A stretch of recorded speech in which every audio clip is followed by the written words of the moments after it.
Comment naissent les oasis du fond des mers? Des milliers d'immenses vers, de moules et de crevettes vivent sur des surfaces de seulement quelques mètres carrés au fond des océans, entre 2000 et 3000 mètres de profondeur. D'étranges cheminées dominent toute cette population. Autour, c'est un désert de roches. Comment ces animaux se sont-ils installés ici? Pour le savoir, il faut prendre beaucoup de recul. La Terre est un immense puzzle composé d'une cinquantaine de plaques de taille variable. Elles bougent très lentement les unes par rapport aux autres. On appelle ce phénomène la tectonique des plaques. Quand les lourdes plaques océaniques plongent sous les plaques terrestres, c'est la subduction. Elle a lieu au niveau des fosses océaniques et peut créer de puissants séismes. C'est l'inverse qui se passe sur la dorsale océanique. Là, les plaques s'écartent de part et d'autre de l'immense chaîne volcanique et laissent remonter des roches en fusion, le magma.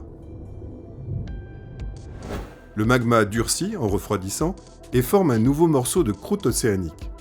Le fond des océans s'agrandit. En durcissant, ce nouveau morceau de croûte océanique se fracture. La fracture laisse pénétrer l'eau de mer. L'eau de mer se réchauffe à proximité du magma et s'enrichit de tous les minéraux qu'elle trouve sur son passage. Elle ressort comme un geyser toxique et brûlant qui peut atteindre 400 degrés.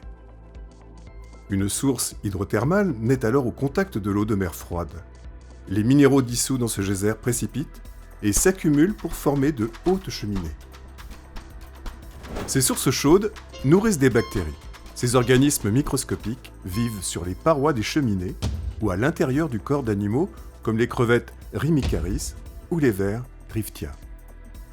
Ce sont les cuisinières des sources hydrothermales. Elles transforment les composés chimiques rejetés par la source en matière nutritive consommable par les autres êtres vivants. Cela s'appelle la chimiosynthèse. C'est la base de la chaîne alimentaire dans les sources hydrothermales. Sur Terre et à la surface des mers, la vie dépend des végétaux et de la lumière du soleil. Au fond des océans, dans l'obscurité, la vie a trouvé un autre moyen d'exister.